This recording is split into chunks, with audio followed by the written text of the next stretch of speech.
నమస్కారం. ఈనాటి మన విశ్లేషణలో ఒక ఆసక్తికరమైన, పైగా కొంచెం ఆలోచింపజేసే టాపిక్ చూడబోతున్నాం.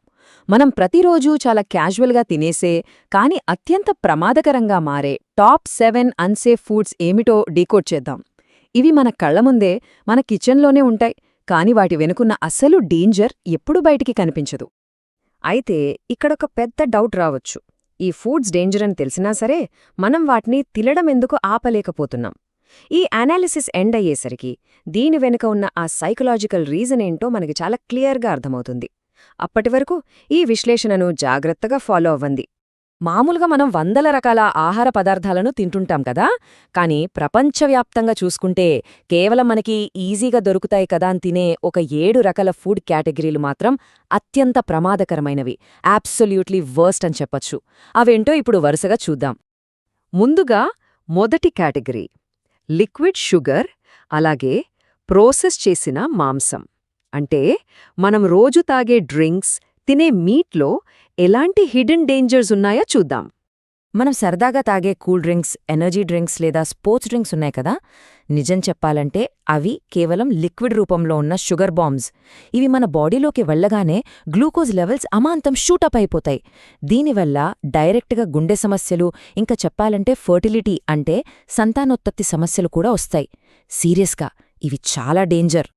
ఇక ప్రాసెస్డ్ మీట్ విషయానికొస్తే ఈ సాసేజ్లు, హాట్ డాగ్స్ లాంటివి జస్ట్ చిన్న చిన్న హెల్త్ ఇష్యూస్ మాత్రమే కాదు, ఏకంగా మన కణాల స్థాయికి వెళ్లి డ్యామేజ్ చేస్తాయి. క్యాన్సర్ లాంటి ప్రాణాంతక వ్యాధులకు, తీవ్రమైన సంతానలేమి సమస్యలకు ఇవి ఒక ప్రధాన కారణమని చెప్పొచ్చు. ఇప్పుడు రెండవ కేటగిరీకి వద్దాం, packaged snacks and frozen foods.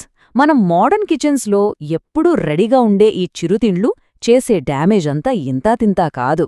మనం రెగ్యులర్గా కొరుక్కు తినే ఆలూ చిప్స్, కార్న్ చిప్స్ లేదా స్వీట్స్ విషయానికొస్తే కుకీస్, కేక్స్ లాంటివి, ఇవి రోజూ తింటున్నామంటే ఫ్యాటీ లివర్, కొన్ని రకాల క్యాన్సర్లు, టైప్ 2 డయాబెటీస్, లాస్ట్కి హార్ట్అటాక్కి కూడా మనమే నేరుగా దారిస్తున్నట్టు లెక్క. పని ఈజీ అవుతుంది కదా అని మనం తెచ్చుకునే ఫ్రెంచ్ ఫ్రైస్, ఫ్రోజన్ పిజ్జాలు, బ్రెడ్తో కోట్ చేసిన చికెన్ నగెట్స్, వీటి వెనుక చాలా పెద్ద ముప్పు పొంచి ఉంది. ఈ రెడీ టు ఈట్ ఫుడ్స్ వల్ల డయేరియా, హెపటైటిస్ ఏ, నోరోవైరస్, ఈకోలి లాంటి భయంకరమైన ఇన్ఫెక్షన్స్ వచ్చే రిస్క్ చాలా ఎక్కువ. ఇక మూడవ కేటగిరీ ఫాస్ట్ ఫుడ్ మరియు ప్రాసెస్డ్ డైరీ. భోజనం వండే టైం లేనప్పుడు మనం వెతుక్కునే షార్ట్ కట్స్ ఇవి. ముఖ్యంగా పిల్లల్ని అట్రాక్ట్ చేసేలా మార్కెట్ చేస్తున్న ఈ ఫుడ్స్ ఎంత డేంజరో చూద్దాం. బర్గర్లు, ఫ్రైడ్ చికెన్ లేదా డీప్ ఫ్రై చేసిన స్నాక్స్, ఇవి తింటే మన బాడీ సిస్టమ్ మొత్తం అప్సెట్ అవుతుంది. ఇవి నేరుగా మన లివర్ని డ్యామేజ్ చేస్తాయి, డయాబెటిస్ని ట్రిగర్ చేస్తాయి, ఇంకా గుండె జబ్బులకైతే ఇవి కేర్ ఆఫ్ అడ్రస్ అని ఖచ్చితంగా చెప్పొచ్చు. మూవీ థియేటర్లలో మనం ఆర్డర్ చేసే ఆ పౌడర్ లాంటి చీజ్ పాప్కార్న్ అయినా సరే, బ్రెడ్ మీద రాసుకునే ప్రాసెస్డ్ చీజ్ స్ప్రెడ్స్ అయినా, పిల్లలు ఎంతో ఇష్టంగా నాకే టొమాటో కెచప్ అయినా పైకి చాలా ఇన్నోసెంట్గా కనిపిస్తాయి. కానీ లోపల మాత్రం ఇవి high BP, digestion problems, serious gut ఇష్యూస్ని క్రియేట్ చేస్తాయి. నమ్మశక్యంగా లేదు కదూ, కానీ ఇదే నిజం. మరి నాలుగవ category instant breakfast. Instant breakfast myth అనొచ్చు దీన్ని. పొద్దున్నే టైం సేవ్ అవుతుందని, ఇవి చాలా సేఫ్ అని మనం గుడ్డిగా నమ్మేస్తుంటాం. కానీ ఇక్కడ అసలు కథ వేరే ఉంది. ఇవి త్వరగా అయిపోతాయి, చాలా సేఫ్ అని మన ఫీలింగ్. కానీ రియాలిటీకొస్తే ఇన్స్టంట్ నూడిల్స్, కార్న్ఫ్లేక్స్, ముస్లీ, అలాగే లేటెస్ట్గా వస్తున్న ఇన్స్టంట్ ఉప్మా, పోహా, వీటన్నిట్లోనూ ప్రిజర్వేటివ్స్, యాడెడ్ షుగర్ ఫుల్గా లోడ్ చేసుంటాయి. ముఖ్యంగా ఇవి పళ్ళు పాడైపోవడానికి, అంటే టూత్ డికేకి డైరెక్ట్గా కారణమవుతున్నాయి. ఇక్కడే ఒక పెద్ద ట్విస్ట్ ఉంది చూడండి. ఈ లిస్ట్లో మనం 7th ఐటెం గురించి మాట్లాడుకున్నాం కదా అని అది తక్కువ డేంజర్ అనుకుంటే పొరపాటే. లక్షలాది ఫుడ్ ఐటమ్స్తో కంపేర్ చేస్తే మనం ఇప్పటిదాకా చూసిన ఈ 7 రకాల ఫుడ్స్ డేంజర్ లిస్ట్లో దాదాపుగా నంబర్ 1 పొజిషన్లోనే ఉంటాయి. అంటే ఇవన్నీ ఈక్వల్గా అన్సేఫ్ అన్నమాట. అయితే ఇప్పుడు మన బ్రెయిన్లోకి వచ్చే అతి పెద్ద ప్రశ్న, ఈ 7 రకాల ఫుడ్స్ని కనెక్ట్ చేస్తున్న ఆ సింగిల్ కామన్ పాయింట్ ఏంటి?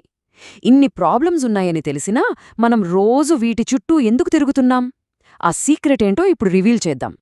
దీనికి సింగిల్ వర్డ్ ఆన్సర్: క్రేవింగ్స్. ఈ 7 ఫుడ్స్ని కలిపి ఉంచే అతిపెద్ద సైకలాజికల్ ట్రాప్ ఇదే. క్రేవింగ్స్ అంటే ఒక పర్టిక్యులర్ ఫుడ్ని ఇంకా తినాలనిపించే ఒక స్ట్రాంగ్ కంట్రోల్ చేసుకోలేని కోరిక. ఆ ఫుడ్స్ని అవాయిడ్ చేయలేకపోవడం, తింటుంటే ఆపలేకపోవడమే ఇక్కడ అసలు ప్రాబ్లం. ఈ డేంజరస్ ఫుడ్స్కి మనం అలా అలవాటు పడిపోవడానికి ఇదే మెయిన్ రీజన్. దీని సైకిల్ ఎలా ఉంటుందంటే, ఫస్ట్ మనం ఈజీగా అయిపోతుందని ఒక కన్వీనియన్స్ ఫుడ్ తింటాం. ఆ తర్వాత విపరీతమైన క్రేవింగ్స్ స్టార్ట్ అవుతాయి. దాంతో ఆపలేక ఇంకా ఎక్కువ తినేస్తాం. ఫైనల్గా అది మనం కంట్రోల్ చేయలేని స్టేజ్కి వెళ్ళిపోతుంది. అంటే మనం అలా కంటిన్యూస్గా తింటూనే ఉండేలా ఈ ఫుడ్స్ని కెమికల్గా, సైకలాజికల్గా అంత పర్ఫెక్ట్గా డిజైన్ చేశారన్నమాట. It's like a giant puzzle. So ఈ విశ్లేషణ ముగించే ముందు ఒకసారి ఈ డీప్ క్వశ్చన్ గురించి ఆలోచించండి. మనం మన డయట్ని కంట్రోల్ చేస్తున్నామా, లేక మన క్రేవింగ్స్ మనల్ని కంట్రోల్ చేస్తున్నాయా? ఈ అన్సేఫ్ ఫుడ్స్ తెచ్చిపెట్టే అసలైన డేంజర్ ఇదే.